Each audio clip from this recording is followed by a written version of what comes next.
Hi hello ಸ್ನೇಹಿತರೆ, ಎಲ್ಲರಿಗೂ ನಮಸ್ಕಾರ. ನಮ್ಮ ಎಸ್ ಎಮ್ ಕ್ಲಾಸಸ್ ಯೂಟ್ಯೂಬ್ ಚಾನಲ್ಗೆ ಎಲ್ಲರಿಗೂ ಸ್ವಾಗತ. ಇವತ್ತು ನಾವು B A 6 N E P history DSC 12 ಅದರ ಇಂಪಾರ್ಟೆಂಟ್ ಎಕ್ಸಾಮ್ ಕ್ವಶನ್ ಪೇಪರ್ ನೋಡ್ಕೊತ ಹೋಗೋಣ. ಇವತ್ತು ಪಾರ್ಟ್ 3 ಬಗ್ಗೆ ಡಿಸ್ಕಷನ್ ಮಾಡೋಣ. ಇದರಲ್ಲಿ ಮೊದಲನೇದಾಗಿ ಸಂವಿಧಾನದ ಲಕ್ಷಣಗಳ ಕುರಿತು ತಿಳಿಸೋದು ಕೇಳಿದಾಗ, ಭಾರತ ಸಂವಿಧಾನದ ಲಕ್ಷಣಗಳು ಭಾರತ ಶಕ್ತಿಶಾಲಿ ಮತ್ತು ಸಮತೋಲನಯುತ ಆಡಳಿತ ವ್ಯವಸ್ಥೆಯ ಮೂಲ ಅಂಶಗಳಾಗಿವೆ. ಈ ಲಕ್ಷಣಗಳು ನಮ್ಮ ಸಂವಿಧಾನವನ್ನು ಇತರ ರಾಷ್ಟ್ರಗಳ ಸಂವಿಧಾನಗಳಿಂದ ವಿಭಿನ್ನವಾಗಿಸಿ ಅದನ್ನು ಅತ್ಯಂತ ವಿಶಾಲ ಮತ್ತು ಬಹುಮುಖಿತ್ವದ ಸಂವಿಧಾನವನ್ನಾಗಿ ಮಾಡಿವೆ. ಭಾರತ ಸಂವಿಧಾನದ ಲಕ್ಷಣ ಎಂಬುದಲ್ಲ, ಇದು ಭಾರತವನ್ನು ಶಕ್ತಿಶಾಲಿ ಮತ್ತು ಸಮತೋಲನಯುತ ಆಡಳಿತದ ಬಗ್ಗೆ ಹೇಳ್ತೈತೆ. ಇದು ಬೇರೆ ರಾಷ್ಟ್ರಗಳ ಸಂವಿಧಾನದೊಂದಿಗೆ ನಮ್ಮ ಸಂವಿಧಾನವನ್ನು ಹೊಂದಿಸಿ ಅದನ್ನು ನಮ್ಮ ಸಂವಿಧಾನ ವಿಭಿನ್ನವಾಗೈತಿ ಮತ್ತು ವಿಶಾಲವಾಗೈತಿ, ಅದು ಬಹುಮುಖಿತ್ವವಾಗೈತಿ ಅನ್ನೋದ್ರ ಬಗ್ಗೆ ಹೇಳ್ತೈತೆ. ಇನ್ನು ಭಾರತ ಸಂವಿಧಾನದ ಪ್ರಮುಖ ಲಕ್ಷಣಗಳು. ಭಾರತ ಸಂವಿಧಾನದ ಪ್ರಮುಖ ಲಕ್ಷಣ ನೋಡ್ಕೊತ ಹೋದ್ರ, ಲೇಖನಬದ್ಧ ಮತ್ತು ಉದ್ದವಾದ ಸಂವಿಧಾನ. ನಮ್ಮ ಭಾರತ ಸಂವಿಧಾನ ಐತಲ್ಲ, ಲಿಖಿತ ಸಂವಿಧಾನವಾಗಿದ್ದು ಸುಮಾರು 448 ಕಲಂಗಳು, 12 ಅಧ್ಯಾಯಗಳು ಮತ್ತು 104 ತಿದ್ದುಪಡಿಗಳನ್ನ ಮಾಡ್ಕೊಂಡೈತಿ. ಇದರಲ್ಲಿ ಕೇಂದ್ರ ಮತ್ತು ರಾಜ್ಯಗಳ ಅಧಿಕಾರಗಳು, ಹಕ್ಕುಗಳು ಮತ್ತು ಕರ್ತವ್ಯಗಳ ಬಗ್ಗೆ ಸವಿವರ ನೀಡ್ತೈತೆ. ಈ 1ನೇ ಲಕ್ಷಣದಾಗ ಏನೈತ್ರಿ, ನಮ್ಮ ರಾಷ್ಟ್ರ ಲಿಖಿತ ಮತ್ತು ಬಹುದೊಡ್ಡವಾದ ಸಂವಿಧಾನ ಹೊಂದೈತಿ. 448 ಕಲಂ ಅದಾವು, 12 ಅಧ್ಯಾಯಗಳದಾವು, 104 ತಿದ್ದುಪಡಿ ಆಗೈತಿ. ಮತ್ತು ಇದರೊಳಗೆ ರಾಜ್ಯ ಸರ್ಕಾರದ ಮತ್ತು ಕೇಂದ್ರ ಸರ್ಕಾರದ ಅಧಿಕಾರಗಳನ್ನ ಹೇಳ್ತೈತಿ, ಅದರ ಹಕ್ಕುಗಳ ಬಗ್ಗೆ ಹೇಳ್ತೈತಿ ಮತ್ತು ಕರ್ತವ್ಯಗಳ ಬಗ್ಗೆ ಸವಿವರ ನೀಡ್ತೈತಿ. ಇನ್ನು ಸಂಘವಾಡಿ ರಚನೆ.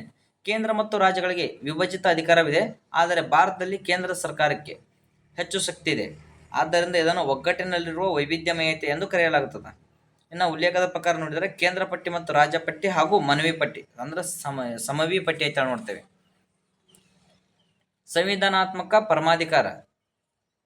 ಭಾರತದಲ್ಲಿ ಸಂವಿಧಾನವೇ ಅತ್ಯುನ್ನತ ಕಾನೂನು. ಯಾವುದೇ ಕಾನೂನು ಅಥವಾ ನೀತಿ ಸಂವಿಧಾನದ ವಿರುದ್ಧವೇ ಇದ್ದರೆ ಅದು ಅಮಾನ್ಯವಾಗ್ತದ. ನಮ್ಮ ಭಾರತ ದೇಶದೊಳಗೆ ನಮ್ಮ ಸಂವಿಧಾನ ಅನ್ನೋದು ಒಂದು ಅತ್ಯುನ್ನತವಾದ ಕಾನೂನು ಐತೆ. ಅದನ್ನು ಬಿಟ್ಟು ಯಾವುದಾದ್ರೂ ಒಂದು ಕಾನೂನಾಗಿರ್ಬೋದು, ಯಾವುದೋ ಒಂದು ನೀತಿ ಈ ಸಂವಿಧಾನದ ವಿರುದ್ಧ ಇತ್ತಂದ್ರೆ ಅದು ಅಮಾನ್ಯವಾಗಿರ್ತದೆ.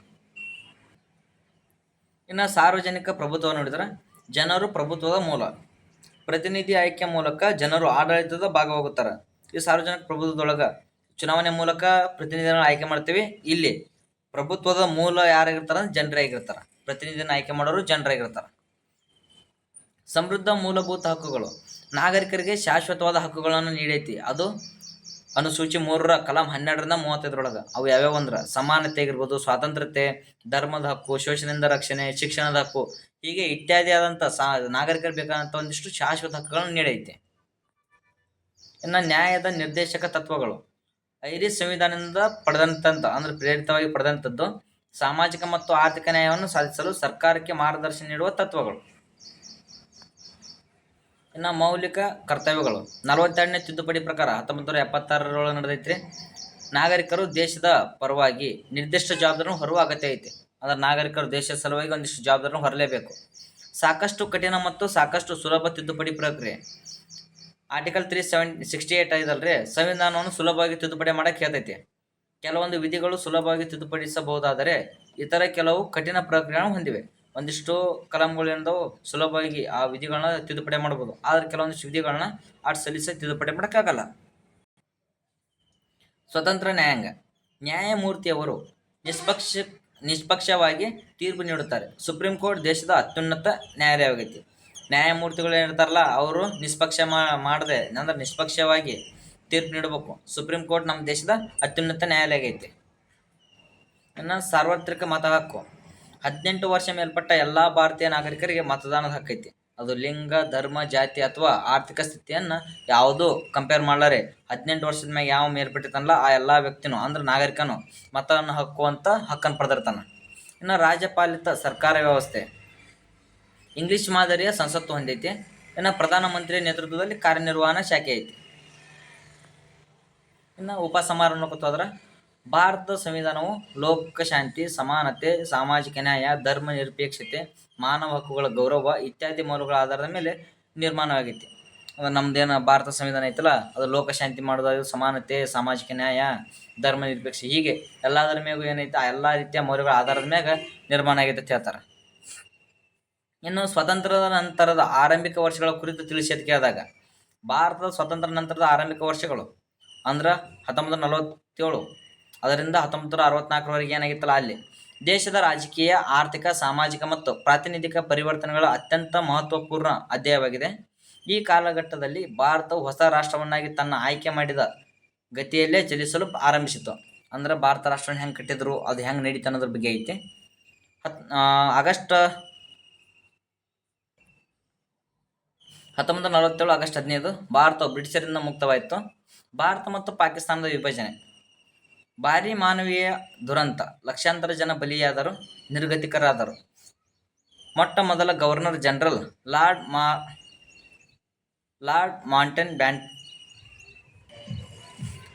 ಮೌಂಟ್ ಬ್ಯಾಟನ್, ಮೊದಲ ಭಾರತೀಯ ಗವರ್ನರ್ ಜನರಲ್ ರಾಜಗೋಪಾಲಾಚಾರಿ.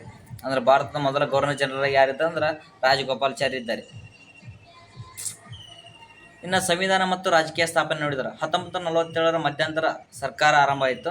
ಇನ್ನು 1949 ನವೆಂಬರ್ 26 ಭಾರತ ಸಂವಿಧಾನ ಅಂಗೀಕಾರ ಮಾಡ್ಕೋತೀವಿ. 1950 ಜನವರಿ 26 ಸಂವಿಧಾನ ಜಾರಿಗೆ ಬಂತು. ಭಾರತ ಗಣರಾಜ್ಯವಾಯಿತು. ಮೊದಲ ಪ್ರಧಾನಮಂತ್ರಿ ಜವಾಹರ್ಲಾಲ್ ನೆಹರು, ಮೊದಲ ರಾಷ್ಟ್ರಪತಿ ಡಾಕ್ಟರ್ ರಾಜೇಂದ್ರ ಪ್ರಸಾದ್ ಅವರಾಗಿದ್ದರು. ಇನ್ನು ಪ್ರಥಮ ಲೋಕಸಭಾ ಚುನಾವಣೆ 1951-52 ಭಾರತದಲ್ಲಿ ಸಾರ್ವತ್ರಿಕ ಮತ ಹಕ್ಕಿನ ಆಧಾರದ ಮೇಲೆ ಮೊದಲ ಚುನಾವಣೆಯು ನಡೆಯಿತು. ಒಟ್ಟು ಮತದಾರರು ಸುಮಾರು 17 ಕೋಟಿ. ಕಾಂಗ್ರೆಸ್ ಪಕ್ಷ ಬಹುಮತದೊಂದಿಗೆ ಗೆದ್ದು ಬಂದಿತು. ಇನ್ನು ಆರ್ಥಿಕ ಹಾಗೂ ಅಭಿವೃದ್ಧಿ ಯೋಜನೆಗಳು. ಆಯೋಗ ಆಧಾರಿತ ಯೋಜನಾ ಆರ್ಥಿಕ ಆರಂಭವಾಯಿತು. ಯೋಜನಾ ಆಯೋಗ ಸ್ಥಾಪನೆಯಾಗಿದ್ದು 1950. ಮೊದಲ ಐಚ್ಛಿಕ ಯೋಜನೆ 1951-56 ಕೃಷಿ, ನೀರಾವರಿ ಅಭಿವೃದ್ಧಿಗೆ ಒತ್ತುಗೂರು. ದ್ವಿತೀಯ ಯೋಜನೆ 1956-61 ಮಹಾಲನೋಬಿಸ್ ಮಾದರಿ ಆಧಾರಿತ ಕೈಗಾರಿಕಾ ವೃದ್ಧಿಗೆ ಒತ್ತಾಯ. ಇನ್ನು ರಾಜ್ಯಗಳ ಪುನರ್ರಚನೆ. ಭಾಷಾವಾರು ಆಧಾರದ ಮೇಲೆ ರಾಜ್ಯಗಳ ಮರುರಚನೆಗೆ ಆಗ್ರಹ ಹೆಚ್ಚಾಗಿತ್ತು. ಇನ್ನು 1953 ಆಂಧ್ರ ರಾಜ್ಯವು ತೆಲುಗು ಭಾಷಾಭಿಮಾನದ ಆಧಾರದ ಮೇಲೆ ಪ್ರತ್ಯೇಕವಾಯಿತು. ಇನ್ನು 1956 ರಾಜ್ಯ ಪುನರ್ರಚನೆಯ ಕಾಯ್ದೆ. ಈ ಜಾರಿಗೆ ಬಂದಂಥ ಕಾಯ್ದೆ ಭಾಷಾವಾರು ರಾಜ್ಯಗಳ ಪುನರ್ರಚನೆ ಮಾಡ್ತದೆ. ಇನ್ನು ಸಾಮಾಜಿಕ ಪರಿವರ್ತನೆಗಳು. ಸಮಾನತೆ ಹಕ್ಕು, ಅಸ್ಪೃಶ್ಯತೆಯ ತೊಡೆದು ಹಾಕುವ ಪ್ರಯತ್ನ ಮಾಡ್ತದೆ. ಇನ್ನು ಅಂಬೇಡ್ಕರ್ ಅವರ ನೇತೃತ್ವದಲ್ಲಿ ಮೌಲಿಕ ಹಕ್ಕುಗಳು, ಧರ್ಮ ನಿರಪೇಕ್ಷತೆ, ಸಾಮಾಜಿಕ ನ್ಯಾಯ ಮೌಲ್ಯಗಳಾಗಿ ಬೇರೂರಿದವು. ಇನ್ನು ಹಿಂದೂ ಸಂಹಿತೆಯ ಬಿಲ್ಲುಗಳು. ಜವಾಹರ್ಲಾಲ್ ನೆಹರು ಮತ್ತು BR ಅಂಬೇಡ್ಕರ್ ನೇತೃತ್ವದಲ್ಲಿ ಮಹಿಳಾ ಹಕ್ಕುಗಳ ಅಭಿವೃದ್ಧಿಗೆ ಇದು ಸಹಾಯ ಮಾಡ್ತೈತೆ. ಇನ್ನು ಪಾಕಿಸ್ತಾನ ಹಾಗೂ ಚೀನಾ ಯುದ್ಧ 1947-48 ಮೊದಲ ಭಾರತ ಪಾಕಿಸ್ತಾನ ಯುದ್ಧ ಕಾಶ್ಮೀರದ ಸಮಸ್ಯೆಯಿಂದಾಗಿ ಉದ್ಭವ ಆಕೈತೆ. 1962 ಚೀನಾ ಮತ್ತು ಭಾರತ ಯುದ್ಧ ಭಾರತಕ್ಕೆ ತೀವ್ರ ಹಿನ್ನಡೆಯನ್ನು ಕಾರಣಕ್ಕೆ ಇದು ಭಾಳ ಕಾರಣ ಆಕೈತ್ರಿ. ಇನ್ನು ವಿದೇಶಾಂಗ ನೀತಿ. ಜವಾಹರ್ಲಾಲ್ ನೆಹರು ಅಪೇಕ್ಷಾ ನಿಯಂತ್ರಣ ಬೆಂಬಲಿಸಿದರು. ಭಾರತವು ಶಾಂತಿ, ಸಹಬಾಳ್ವೆ, ತಟಸ್ಥತೆಗೂ ಆದ್ಯತೆ ನೀಡಿತು. ಇನ್ನು ಉಪಸಂಹಾರ ನೋಡೋದಾದ್ರೆ ಭಾರತದ ಸ್ವಾತಂತ್ರ್ಯೋತ್ತರ ಆರಂಭಿಕ ವರ್ಷಗಳು. ನೂತನ ದೇಶದ ಕಟ್ಟಡವನ್ನು ನಿರ್ಮಿಸುವ ಕಾಲ. ಸಮಾನತೆ, ನ್ಯಾಯ, ಧರ್ಮ ನಿರಪೇಕ್ಷತೆ, ಅಭಿವೃದ್ಧಿ ಇವುಗಳ ಕಾಲಾತೀತ ಪ್ರಾಮುಖ್ಯತೆಯ ಸ್ಥಾಪನೆ. ರಾಜಕೀಯ ಸ್ಥಿರತೆ, ಆರ್ಥಿಕವಾಗಿ ಯೋಜಿತ ಪದ್ಧತಿಗಳು ಮತ್ತು ಸಾಮಾಜಿಕ ನ್ಯಾಯದ ಚಟುವಟಿಕೆಗಳ ಮೂಲಕ ಭಾರತ ತನ್ನದೇ ಆದ ದಿಕ್ಕನ್ನು ಹುಡುಕಿತು. ಈ ಎಲ್ಲ ರೀತಿ ನೋಡ್ಕೊತ ಹೋದ್ರೆ ಸ್ವಾತಂತ್ರ್ಯ ಪಡೆದ ನಂತರ ನೂತನ ದೇಶ ಕಟ್ಟಕ್ಕೆ ಮತ್ತು ಸಮಾನತೆ, ನ್ಯಾಯ, ಧರ್ಮ ನಿರಪೇಕ್ಷತೆ, ಅಭಿವೃದ್ಧಿಯ ಕಾರ್ಯಗಳು ಮತ್ತು ರಾಜಕೀಯ ಸ್ಥಿರತೆ, ಆರ್ಥಿಕತೆ ಹೀಗೆ ಎಲ್ಲ ರೀತಿಯ ಚಟುವಟಿಕೆಗಳನ್ನ ಭಾರತ ತನ್ನದೇ ಆದ ದಿಕ್ಕನ್ನು ತೋರಿಸ್ಕೋತ ಹೋಗ್ತೈತೆ. ಇಲ್ಲಿಗೆ ಇವತ್ತಿನ ನಮ್ಮ ಕ್ಲಾಸನ್ನು ಮುಗಿಸೋಣ. ಎಲ್ಲರಿಗೂ ಧನ್ಯವಾದಗಳು. ಯಾರು ಇಲ್ಲಿವರೆಗೂ ನಮ್ಮ ಯೂಟ್ಯೂಬ್ ಚಾನಲನ್ನು ಸಬ್ಸ್ಕ್ರೈಬ್ ಮಾಡಿಲ್ಲೋ ಅವರು ಸಬ್ಸ್ಕ್ರೈಬ್ ಮಾಡ್ಕೋರಿ, ಹಾಗೆ ಶೇರ್ ಮಾಡಿರಿ, ಪಕ್ಕದಲ್ಲಿರೋ ಬೆಲ್ ಐಕನ್ನ ಪ್ರೆಸ್ ಮಾಡಿರಿ. ಧನ್ಯವಾದಗಳೊಂದಿಗೆ.